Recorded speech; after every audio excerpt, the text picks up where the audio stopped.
Hello, everybody, and welcome to Reality Hacker for May 10th, 2025. It's Season 2, Episode 19. I am Merwad. I run ohmtown.com, and the sentient AI is not available for today's episodes, but that's okay. We've got 5 articles for Reality Hacker: Cyborg Cicadas, Robot with Feels, Visual Intelligence, Neurotech Devices, and AI-powered headphones that do so much more. I'm going to just do the intro and we're going to get right on into it. I am doing this as a time machine episode, all 6 of our podcasts. Basically, I have to play catch up because mayoral duties kept me from doing the show. But anyway, we're doing the show. We never miss a show.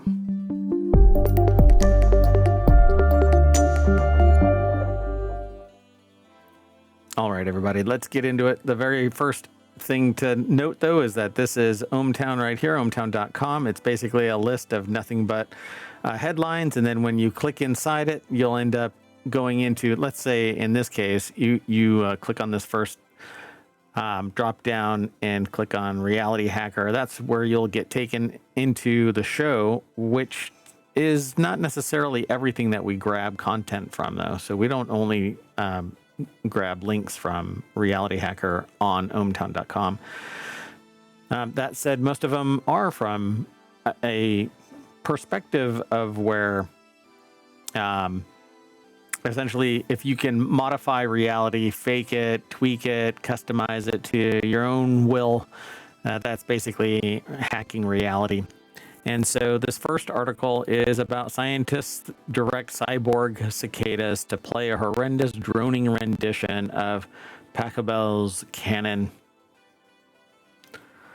And when I selected this, oh boy, I didn't know what to expect. I thought maybe it was cyborg in the sense of robotic cicadas, but Pachelbel's canon in D is like the doom of the music world. It was performed on everything from train horns to rubber chickens to strange juggling bells.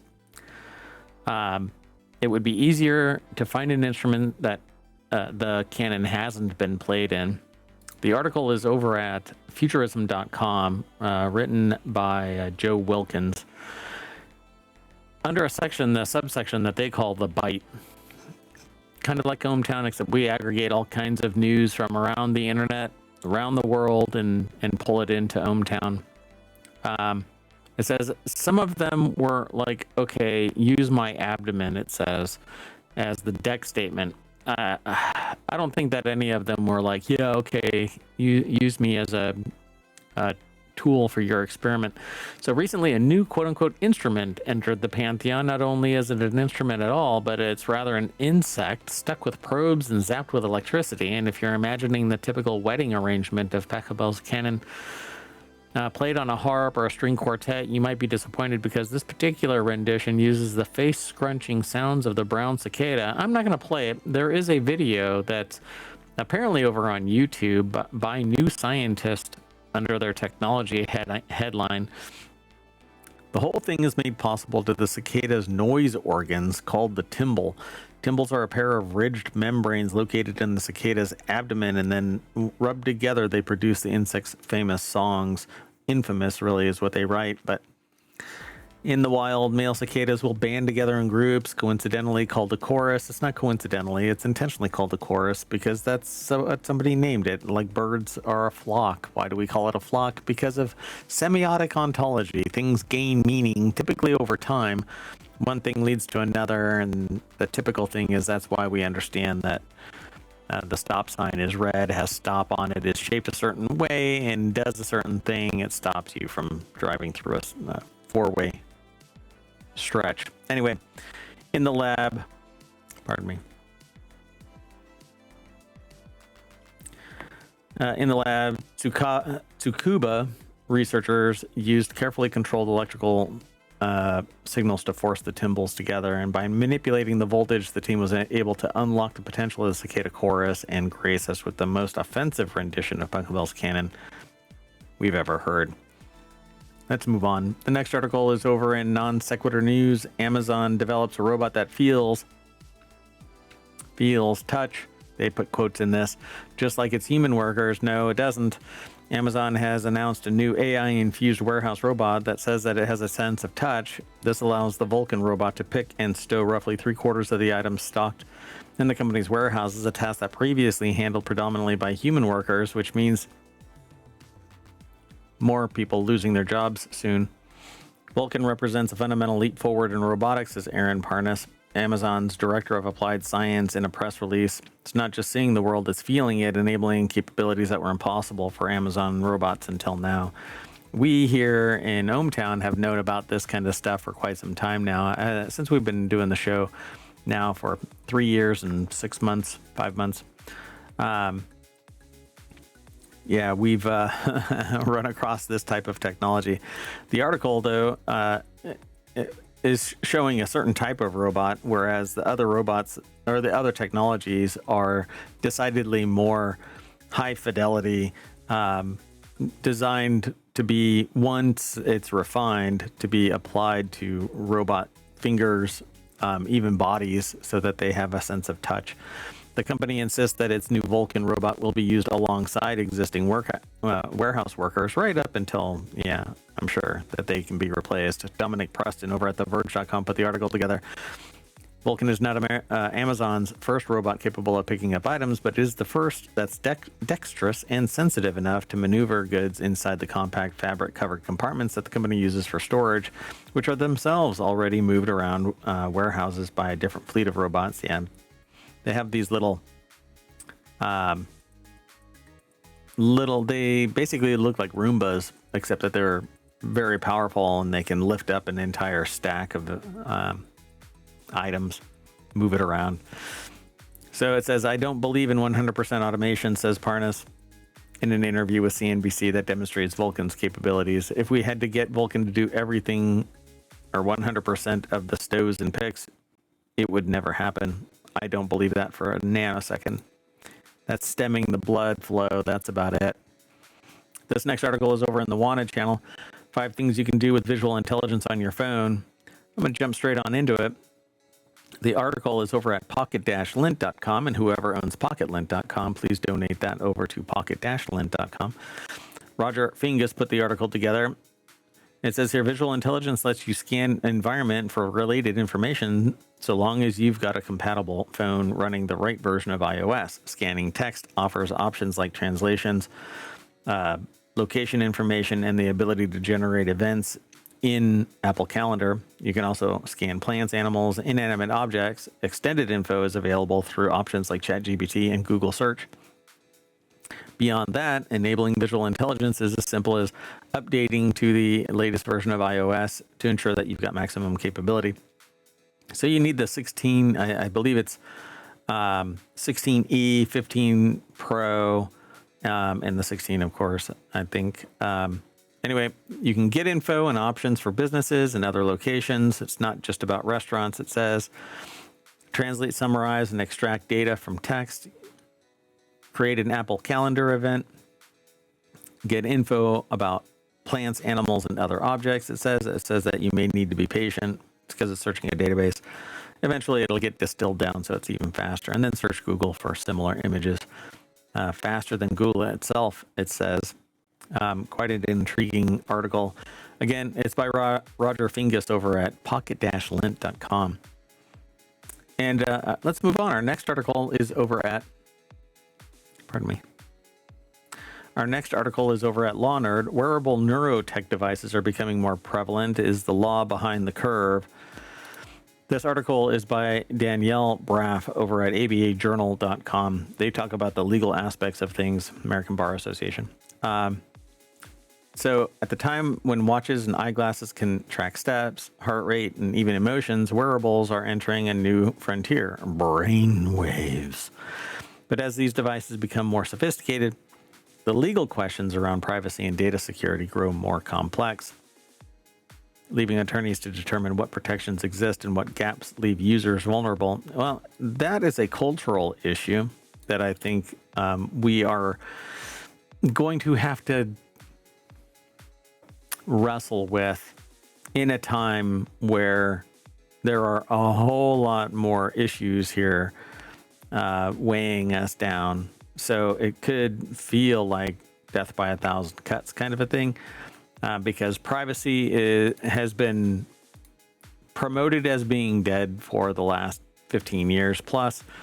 And data security really falls on the providers of services, yet it seems like there isn't anything that really is promoting it other than, strict liability kind of a thing.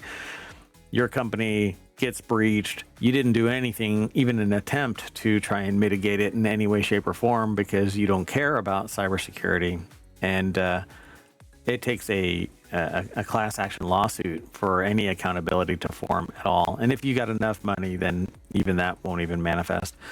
So it says while technology is still being tested, it could help with everything from management of chronic pain to monitoring the brain activity of students and criminal suspects, which I think is creepy as hell.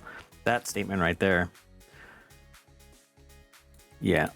One example currently used is a cochlear implant, so an in-ear implant. Neurotechnology, it depends on how they're actually applying this neurotechnology. And maybe there's something that I haven't heard about, but cochlear implants don't necessarily directly attach to a nerve per se. They are a close proximity to, if I recall correctly. And then they talk about Neuralink, which I wouldn't want implanted on a human being ever, because it's still quote unquote experimental. And so whenever the funds dry up for that project, so will the support of that project. And I just hate that. So do physiological responses count as neurodata because they are triggered by neural activity, or does neurodata have to be collected directly from neurons? What about motor neurons, which control muscular movements? Sarah Poland Gorsero, a senior associate of Alston and Bird's Technology and Privacy Group and a former critical care nurse, asks the question, basically, the legal line between the nervous system and the muscular system is blurry. So while it may have endless potential, see cyberpunk or neuromancer, cyberpunk in general, just say that, and you can see the full range of thought processes around what technology and neurotech really can be. One issue to note when looking at neurotechnology laws is that neurotechnologies are diverse in their use and terms. The neurotech involved in the treatment of individuals in healthcare, then the federal law restricting release of medical information could be part of the regulatory requirements, says Jordan Fisher, a founding member of Fisher Law and visiting research professor in the Center of Law and Transformational Technology at Drexel. So there's more over this, but essentially the law is always going to be trailing because adoption takes place and then society, which is what law is based off of, adapts to that technology.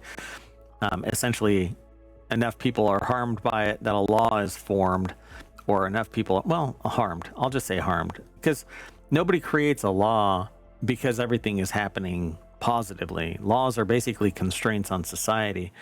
Without law, you have chaos, you have anarchy, you have hedonism to the extreme where people don't care, and you have sociopathy or psychopathy that runs rampant with no downward societal pressures to control. And that's what laws are. Laws are designed to keep the multitudes safe from the abusive few. And that's really not what happens necessarily with fast-moving tech. It gets put into the market with some controls, but it's usually health related because somebody does a research study. But if you do away with the disclosure of research results, because there is no agency, in place anymore to monitor the people doing these research experiments, then it can be put in people. And the only thing that happens is if enough people are harmed by it, then it becomes public information. That doesn't always take a very speedy, expedited way because the people who do speak out about it are suppressed, oppressed, marginalized, minimalized, removed basically from the public zeitgeist. I mean, you don't have whistleblower protections because everybody's cool with somebody blowing the whistle. You have whistleblower protections because people, well, they get, abused because they speak out against something. All right. Well, anyway, this next article and the final one for today's Reality Hacker is AI-powered headphones offer group translation with voice cloning and 3D spatial audio. Tao Che Chen, a University of Washington doctoral student, and I gave it my best try. I'm not sure if that's how it's pronounced entirely. Recently toured a museum in Mexico. Chen doesn't speak Spanish, so he ran a translation app on his phone and pointed the microphone at the tour guide. But even in the museum is relatively quiet. The surrounding noise was too much. The resulting text was useless, it says here in this little snippet. But the article is over at Tech Explorer. It comes from Stefan Milne over at University of Washington. And it says, various technologies have emerged lately promising fluent translation, but none of these solve Chen's problem of public spaces. Meta's new glasses, for instance, function only with an isolated speaker. They play an automated voice translation after the speaker finishes. Now, Chen and team of UW researchers have designed a headphone system that translates several speakers at once while preserving the direction and qualities of people's voices. The team built the system called Spatial Speech Translation with off-the-shelf noise-canceling headphones fitted with microphones. The team's algorithms separate out the different speakers in a space and follow them as they move, translate their speech, and play it back with a 2 to 4 second delay, which is enough to speech jam the hell out of you.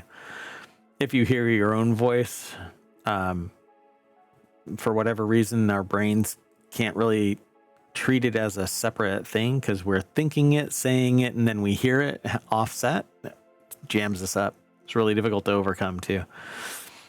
So other translation tech is built on the assumption that that there's only one person speaking, and that's just not the way of the world. But in the real world, that says here, you can't have just one robotic voice talking for multiple people in a room. For the first time, they've preserved the sound of each person's voice and direction that it's coming from, and then play it back. Our algorithms work a little like radar, so they're scanning the space in 360 degrees and constantly determining and updating whether there's one person or 6 or 7, which is actually really great, because then in a virtual space or in any space, you could actually notify the person that is wearing these devices or utilizing this technology where somebody is in a given space instead of being surprised by them. I mean, it's really fascinating just what could be done with this thing. So they said it's a step toward breaking down the language barriers between cultures. The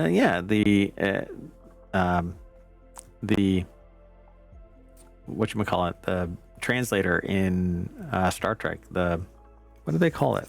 Universal translator in Star Trek. This is amazing stuff. I really want this, and I would love to have those right now, because I have in-ear monitors right now, and I have a microphone that picks up pretty much everything. A mouse fart can happen in another building, and I hear it here through this mic. My noise cancellation, it wants to set itself on fire every time I stream.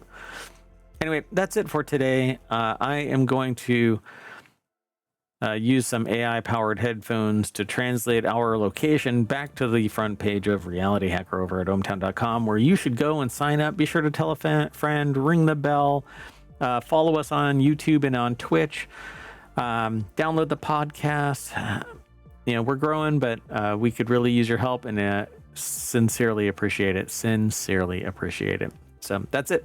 We're out of here. See you in a little bit, because I'm going to reset and I'm going to do Wanted.